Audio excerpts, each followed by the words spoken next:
할렐루야. 우리 성도님들 서로 간에 우리 교제 인사를 좀 나누시면 좋겠습니다.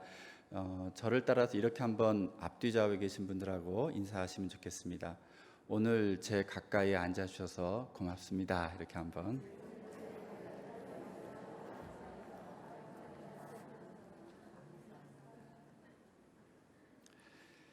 주님께서 12제자를 부르신 것은 산 위에 초막 셋을 짓고 그들과 평생토록 편안하게 지내시기 위함이 아니었습니다.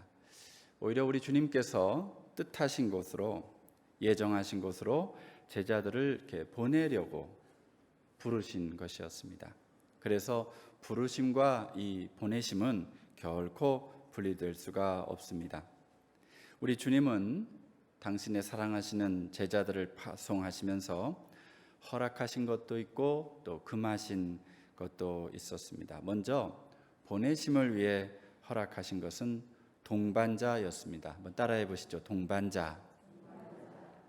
혼자서 먼 길을 떠나지 않게 하시려고 사명의 길에 함께할 친구를 허락하셨다는 것입니다. 그래서 제자들을 둘씩 보내셨습니다. 왜냐하면 사람은 혼자서는 그 먼 길을 갈 수 없기 때문입니다. 사람은 생각보다 나약한 존재입니다. 사명의 길을 가다가 병들 수도 있고 또 낙심할 수도 있으며 또 되돌아가고 싶을 수도 있지 않겠습니까? 그럴 때 사명을 함께하는 이 동반자가 영적인 벗이 있다면 그래도 그 길을 끝까지 가볼 수 있지 않겠습니까? 그래서 우리 주님께서는 동반자를 허락해 주셨고요. 또 제자들을 보내시며 허락하신 또 하나는 권능이었습니다.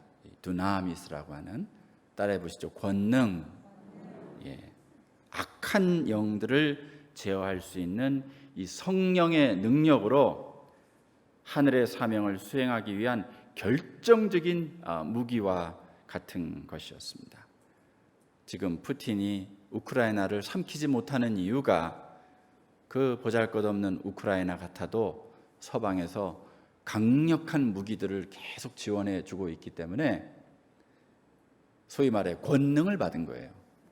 그래서 러시아의 그 엄청난 공격을 막아내고 오히려 역습을 하는 게 바로 그 강력한 무기, 즉 권능을 받았기 때문입니다. 주님께서는 제자들을 그 험한 곳에 파송하시면서 그냥 보내시지 않았고 두나미스, 거기서 다이너마이트라는 말이 나오죠. 그래서 권능을 주셨습니다. 소위 영권을 주신 거죠. 그렇게 하시면서, 그런데 주님께서 제자들을 파송하시면서 금하신 것이 있었습니다. 그것은 놀랍게도 그 선교 여행에 꼭 필요한 필수품인 지팡이, 양식, 배낭, 전대옷, 두벌옷, 그리고 숙소였습니다. 그나마 허락하신 게 신발 한 컬레뿐이었고 먼 길을 보내시면서도 여행자 주머니조차 허락하지 않으셨다는 거예요. 당시에 이 여행자 주머니에는 적어도 하루 이틀 먹을 빵이나 또 건포도, 올리브, 치즈 같은 이런 양식이 있고 또 그 안에 조그마한 모금 주머니가 하나 있었습니다. 그 펀드레이징하는 모금 주머니. 당시에 이방 종교인들이나 또 각종 철학자들은 모금 주머니를 들고 자기들이 믿는 그 이방 종교의 신전과 또 종교 활동을 위한 헌금을 거두기 위해서 자주 도시로, 시내로 나갔다고 하죠. 아마도 우리 주님은 당신의 제자들이 그런 기성 이방 종교인들이나 이런저런 철학을 선전하는 그룹들처럼, 무리들처럼 보이는 게 몹시 싫으셨나 봅니다. 그러니까 아예 주머니 자체를 들고 다니지 마라. 그들과는 섞이지 않도록, 구별되도록, 뭔가 이 사람들은 다르구나, 모금을 하진 않는구나, 이렇게 말하고 다니실 정도였으니. 그런데 그래도 나중에는, 처음이 아니라 나중에는 여행자 주머니를 허락하신 걸 보면 뭐 하루이틀 빵이나 뭐 건포도나 이런 거 넣을 수 있는 그런 여행자 주머니를 허락하신 걸 보면 우리 주님은 제자들이 이런 모금 주머니나 들고 다니는 아주 달고 다른 그런 이방 종교나 철학 나부랭이들로 첫인상 딱지가 딱 붙지 않도록 하시려고 굉장히 마음을 쓰신 측면도 한편 있으셨구나 하고 우리가 알 수 있지요. 하지만 아무런 보급품을 지니지 않고 이렇게 파송하신 가장 중요한 이유는 그런 인간적인 이런저런 오해들이 신경 쓰여서가 아니라 다름 아닌 모든 것을 하나님에게만 의뢰하는 그런 여행이 되길 바라셨기 때문이 아니었을까요? 그런 여행자 주머니가 없어야 오직 하나님의 권능, 두나미스, 하나님으로부터 오는 영적 무기에만 전념하도록 하시려고 그러신 것이 아니었을까? 왜냐하면 파송은 무엇인가 내가 받기 위해서 떠나는 여정이 아니라 무엇인가를 주기 위해 떠나는 여정이기 때문입니다. 그래서 제자들은 배낭도 없이 이 지팡이와 신발만 신고서는 그냥 맨몸으로 보내심을 받았습니다. 이것이 파송된다는 것의 의미입니다. 만약 하나님께서 우리를 그분의 일에 쓰시려고 어딘가 지금 보내길 원하신다면 아마도 사람들이 미리 챙겨주는 주머니를 허용하지 않으실 것입니다. 우리에게 잘 알려진 20세기의 복음주의 지도자였던 영국의 존 스토트 목사님은 그분이 섬기시던 교회 근처에 아주 조그마한 숙소에서 그냥 양복 한 벌과 구두 한 컬레만 가진 채 평생 홀로 지내셨다고 합니다. 존 스토트 목사님은 결혼을 하시지 않았거든요. 평생 단촐하게 그냥 일생 총각으로 그렇게 복음을 전하신 분입니다.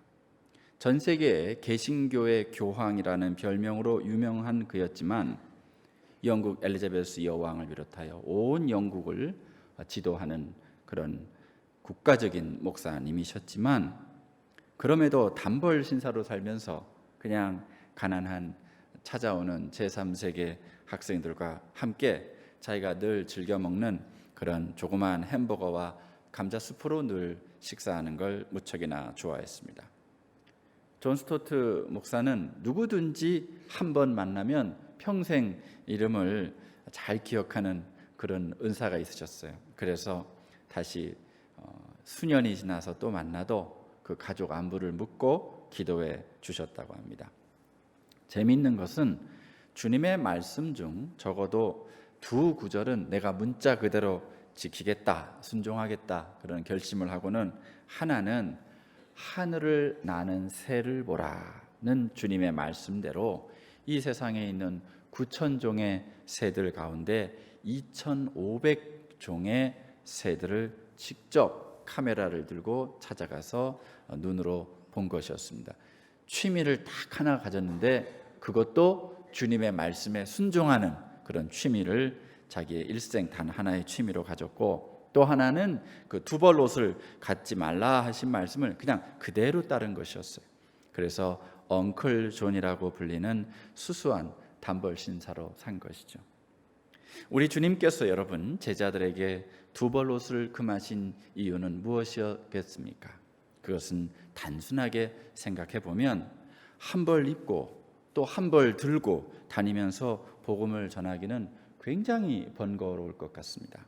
그 복음을 전하려다가 옷이 필요한 사람 만나면 얼른 그거 내줘야지 그래야 되는데 이 복음 전도자가 자꾸 그 두 벌 옷을 고집하면 복음이 제대로 전해지기가 쉽지 않아 보입니다.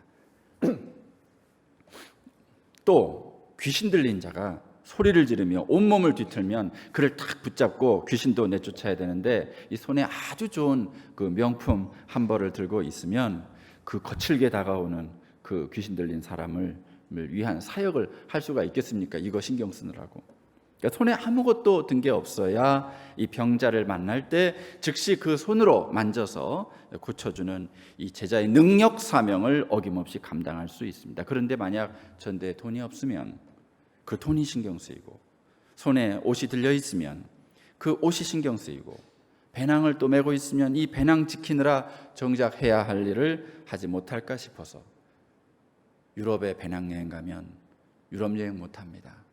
계속 배낭에 신경 써서 다른 데 보다가 또 이렇게 소매치기 당할까 또 배낭 보고, 그래서 배낭만 보고 왔다는 그런 청년들 얘기도 있거든요. 이 신경이 계속 쓰여요. 그래서 집중을 못하는 거예요. 이 좋은 경치들을 다 보고 역사, 문화, 유적을 다 깊이 봐야 되는데 계속 배낭이 신경 쓰이는 거예요. 온갖 이렇게 소매치기들이 많잖아요. 그 배낭 지키느라 정작 자기가 집중해야 될 일, 해야 될 일을 하지 못할까 싶어서 그냥 다 하나님께 맡기고 지팡이 하나만 들고 길 떠나라 하신 거죠. 그래서 이런저런 것들이 사실은 전도 여행에 도움되지 않습니다.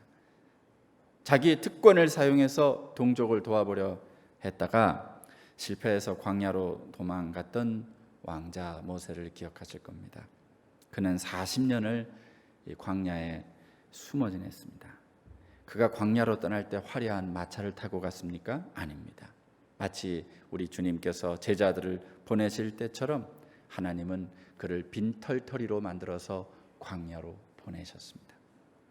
세상 사람 눈에는 모세가 그저 초라한 도망자 신세였을지 모르겠습니다. 그러나 하나님의 눈에는 그분의 일을 위해 파송된 것이었습니다.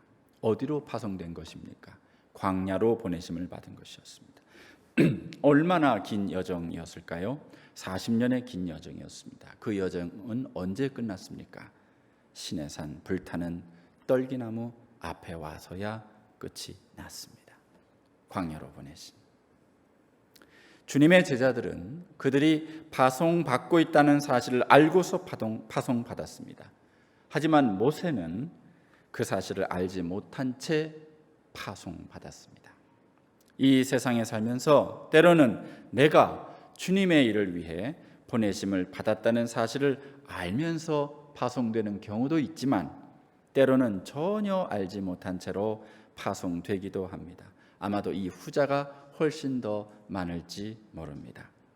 그러니까 나중에 한참 지나고 나서야 내가 이 일을 위해 보내심을 받았구나 하고 깨닫게 되죠. 처음에 결혼할 땐 몰랐다가 한 30년 살아보고 내가 이 집에 이 일들을 위해 보내심 받았구나 하고 우리가 깨닫지 않습니까? 그러나 파송받은 사실을 알든지 모르든지 관계없이 참으로 주님의 사명이라면 보통은 그저 지팡이 하나만 들고 그 길을 떠나게 하시기 마련입니다. 이렇게 아무런 채비도 하지 말고 오직 하나님만 의지하여 그분의 섭리를 따라 그 길을 가라고 하신 이 말씀을 생각하다 보니 부끄럽게도 제가 신학교로 부르심 받던 시절이 떠오릅니다. 평생 절에 다니셨던 제 외할머니는 이 폐결핵 요양 생활이 아직 다채 끝나지 않은, 아직 낫지도 다 않은 이 외손자가 전도사가 되겠다고 서울로 올라간다는 말에 그냥 보내지 못하시겠는지 8만 원짜리 여행 가방을 하나 장만해 주셨습니다. 그 안에 성경책과 찬송가도 넣고 곧 가을이 될 테니 따뜻한 옷들도 좀 넣으라고 하시면서요. 저의 외할머니와는 달리 12살에 동네 교회 종소리 듣고 제 발로 그 새벽 예배를 찾아간 후로 오늘날까지 무려 70년 동안 새벽 기도를 해오신 제 어머니는 한술 더 떠서 각종 밑반찬을 유리병에 다 싸서 가방 옷가지들 사이사이에 그냥 꾹꾹 할 수 있는 만큼 끼워 넣으셨습니다. 그래서 저는 빈손으로 떠나라는 주님 말씀은 고사하고 터질 듯이 묵직해진 이 가방을 질질 끌고 서울로 올라와야 했습니다. 1997년 여름 몸무게가 50kg 아래로 훌쩍 내려간 젓가락 같은 몸을 이끌고 고향 제주를 떠나 늦은 오후 장로회 신학대학교 미스바 광장에 도착했습니다. 아무도 없는 그 텅 빈 광장에서 저는 정말이지 떨리는 마음으로 조용히 무릎을 꿇었습니다. 그런데 광장 저편에 당시 신학대학원 2학년생이었던 배형규 선배가 이제 막 서울에 도착한 고향 후배에게 빙그레 웃으며 다가오는 것이 아니겠습니까? 그 훗날 2007년 아프가니스탄에서 순교하신 형규 형은 그 당시 달리 오갈 데 없는 저를 장신대로 부른 것입니다. 곧 결혼을 앞둔 형규 형은 이제 신혼집을 얻어놓은 상태였습니다. 신혼 전셋집을. 그래서 형규 형은 그동안 자기가 지내왔던, 지금은 이제 다 헐고 없지만 굉장히 낡은 기숙사가 하나 있었는데요, 엘림 기숙사 방이, 자기가 쓰던 방이 앞으로 한 학기 동안은 빌 거라고 말했습니다. 물론 그 방에는 형규 형뿐만 아니라 세 분이 더 계셔서 네 분이 한 방을 쓰는 그런 구조입니다.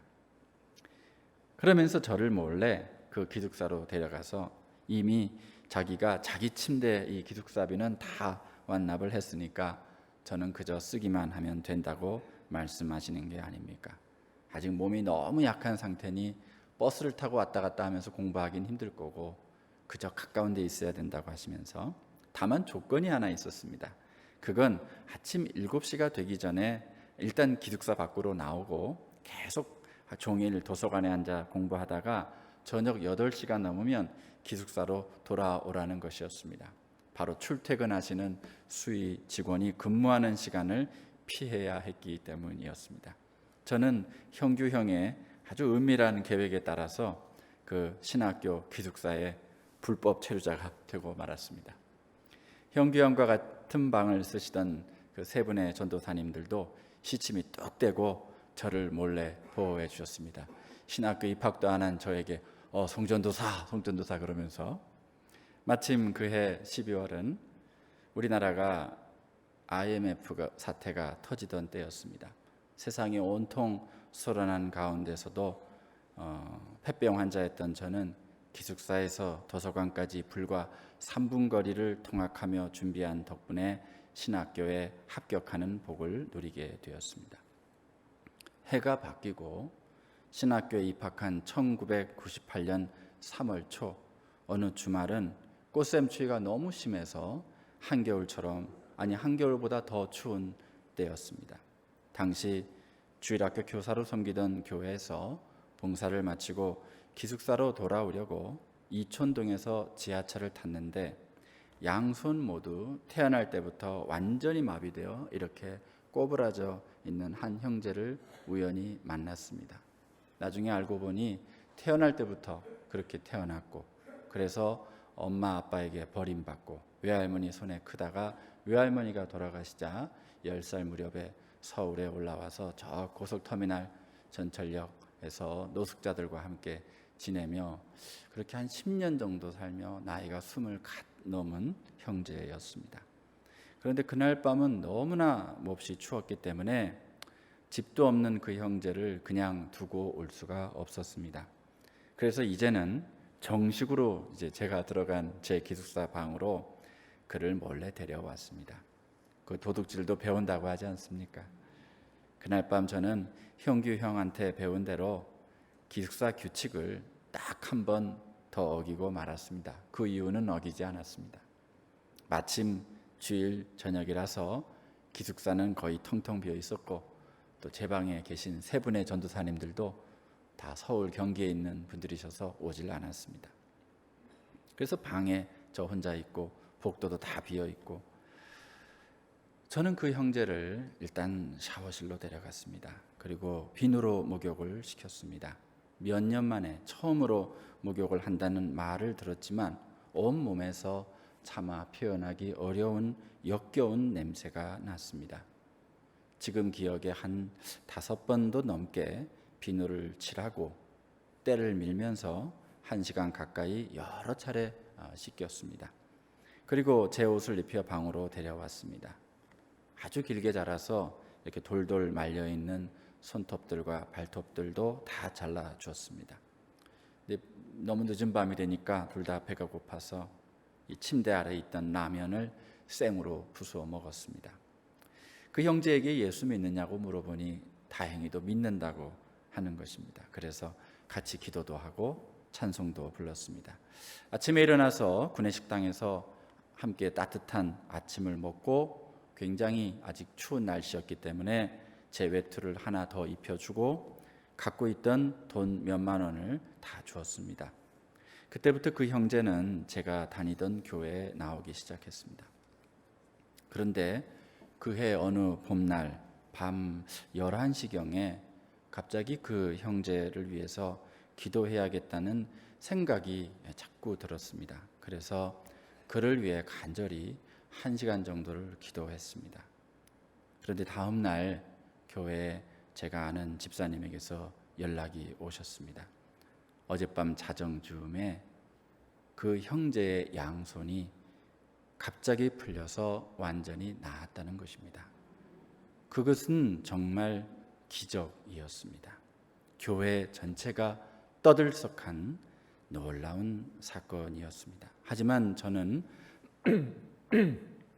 한편으로 걱정이 앞섰습니다. 이제 손이 다 나았으니 앞으로는 예전처럼 빌어먹을 수 없고 자기 손으로 일하고 살아야 될 텐데 그렇게 살아오지 못한 그가 잘 적응할 수 있을지 걱정이 됐던 것이죠. 그러나 그에게 진정 필요한 것은 라면 한 봉지도 아니고 하룻밤 재워주는 숙소가 필요한 것도 아니고 또 목욕을 도와주거나 손발톱을 잘라주는 것도 아니라는 것을 이내 깨달았습니다. 정말 그에게 필요한 건 두 손이 건강해지는 것이었습니다. 그리고 나머지 일생을 하나님과 동행하며 살아가는 것이었습니다.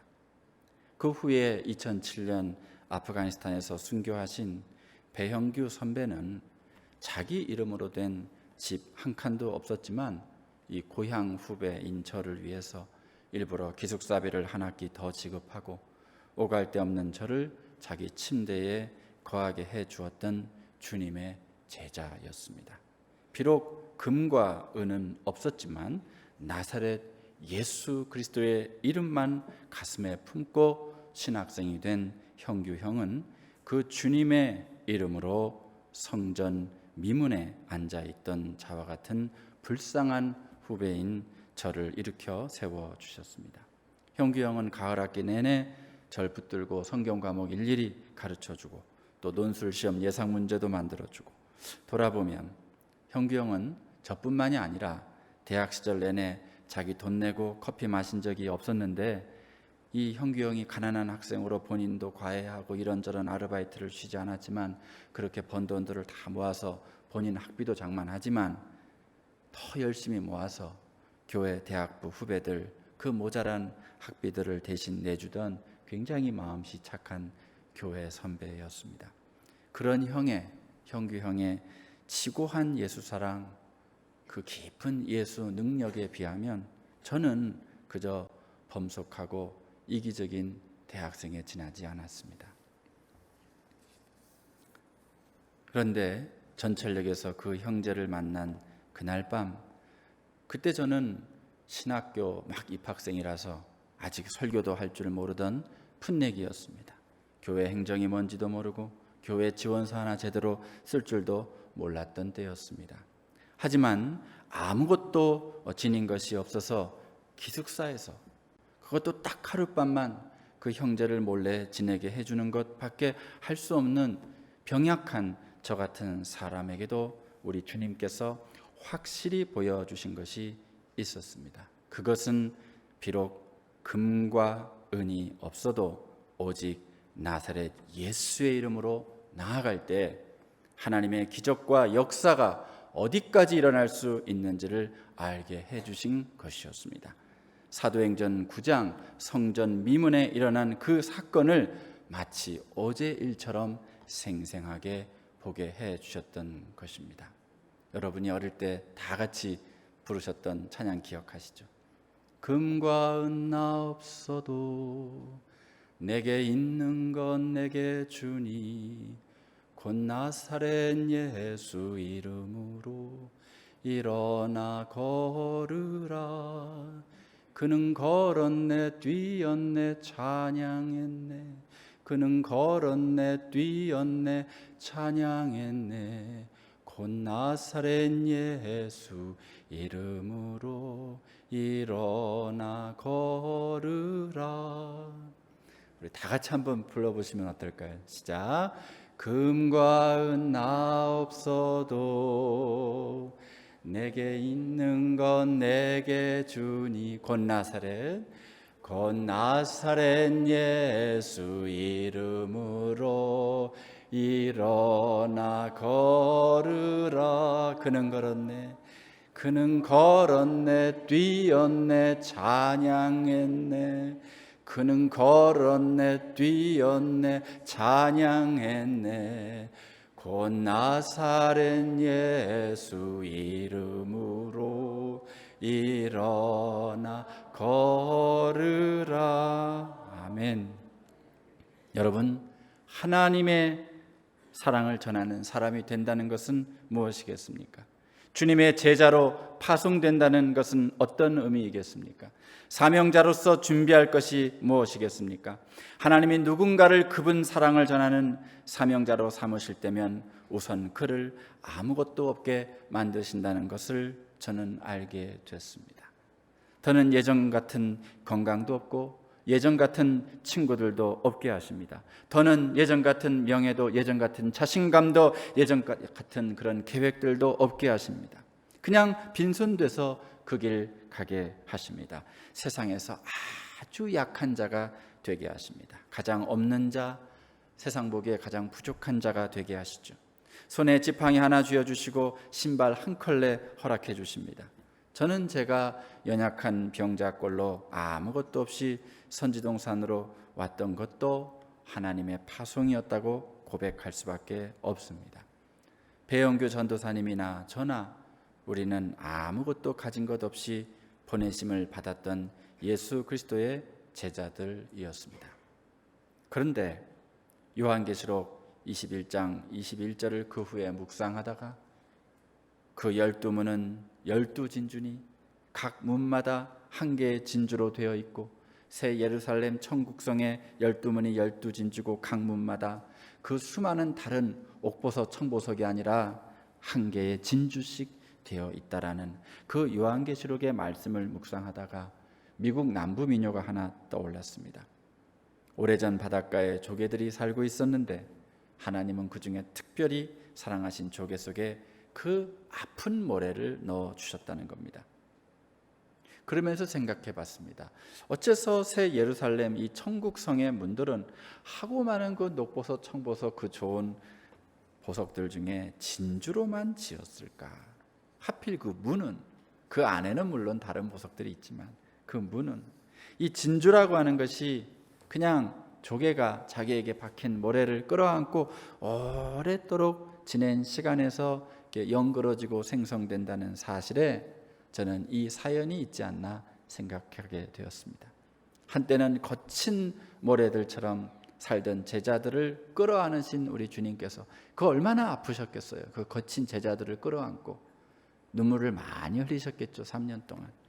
어느덧 그 주님의 눈물을 꼭 닮은 눈물로 예수님만 아니라 예수님의 지체가 된 그 제자들도 진주이신 예수님처럼 진주가 되었고, 그 제자들을 통해서 이 세상의 가련한 인생들도 이제는 진주가 된 그 제자들을 보면서, 진주는 다른 게 아니라 천국은 아니지만 천국물이니까 끝내 이 세상의 가련한 인생들도 그 제자들을 통해서 끝내 천국문을 찾게 되었구나 하는 의미로 다가왔습니다.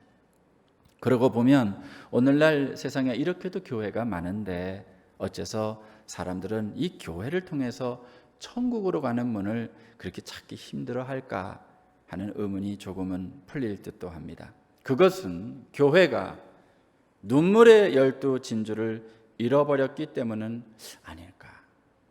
금과 은 나 있어도 진주가 없다면 세상은 교회에서 천국문을 찾지 못해 한탄할 수밖에 없는 것이 아니겠는가.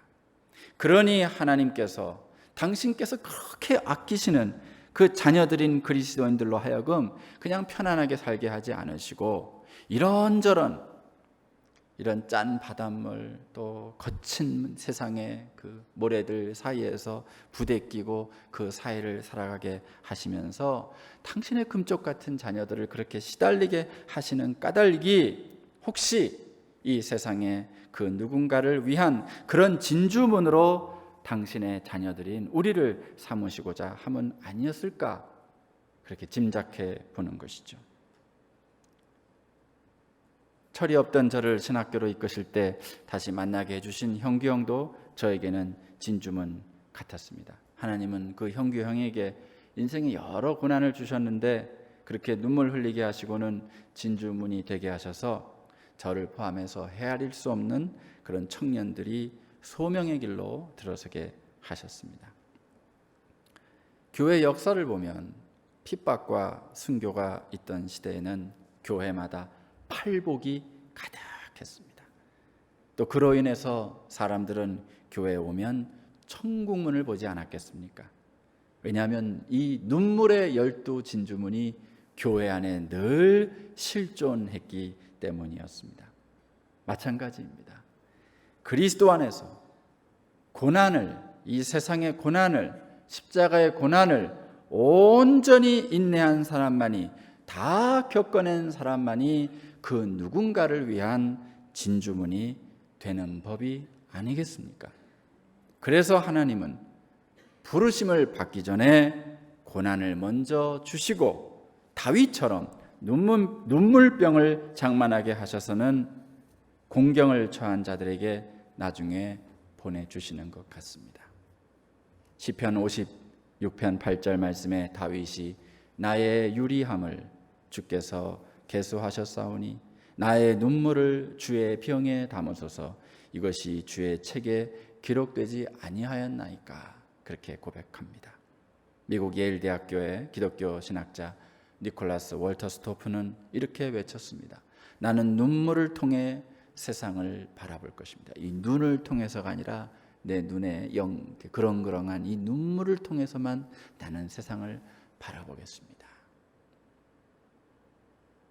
아직도 아마도 이 메마른 눈으로는 볼 수 없는 것들을 나는 그렁그렁 눈물이 어린 내 눈에 이 눈물을 통해서는 보게 될 것입니다. 자기의 삶을 돌아보며 그렇게 고백을 했습니다. 그렇습니다. 이 눈물이 있는 자만이 어지러운 세상 중에 곳곳마다 이 상한 영들의 탄식 소리가 들려올 때, 빛을 잃은 많은 사람들이 길을 잃고 헤맬 때 그 천국 위로와 하늘 소망과 부활 생명을 건네줄 수 있는 것입니다. 그래서인지 주님은 우리들을 너무나 사랑하실 때면, 여러분들을 너무나 사랑하실 때면 아픔의 시간을 허락해 주십니다. 그리고 여러분의 그 눈물로 주님은 진주를 고이 빚어 가시는 것입니다. 그렇게 하신 까닭은 비록 그런 어려움의 시간은 겪었지만 바로 그 눈물로 진주를 만들기 예전에 그냥 세상 다른 사람들처럼 따끔따끔한 그런 모래알들 같았던 저와 여러분, 우리들의 모든 일생이 그냥 그렇게 따끔한 모래사장으로 끝나는 것이 아니라 끝내 누군가를 위한 천국문으로, 진주문으로 준비되도록, 열리도록 하기 위한 것입니다. 이것이 바로 우리가 잃어버렸던 기독교의 원형입니다. 오늘 말씀 다 함께 한 목소리로 봉독하시고 말씀을 마치겠습니다. 또 천국은 마치 좋은 진주를 구하는 장사와 같은, 주보 일면에 있습니다. 시작. 또 천국은 마치 좋은 진주를 구하는 장사와 같으니 극히 값진 진주 하나를 발견하며 가서 자기의 소유를 다 팔아 그 진주를 사느니라. 아멘. 기도하겠습니다. 하나님 아버지, 사랑하는 응암교회 모든 성도분들이 극히 값진 진주 하나가 되게 하여 주시고, 우리 응암교회가 이 세상에 극히 값진 진주교회가 되게 하여 주시옵소서. 그리하여 응암교회와 우리 모든 성도들이 이 세상에 한 분 한 분이 다 천국의 열린 문, 진주문의 역할을 감당하게 하여 주시옵소서. 예수 그리스도의 이름으로 기도하옵나이다. 아멘.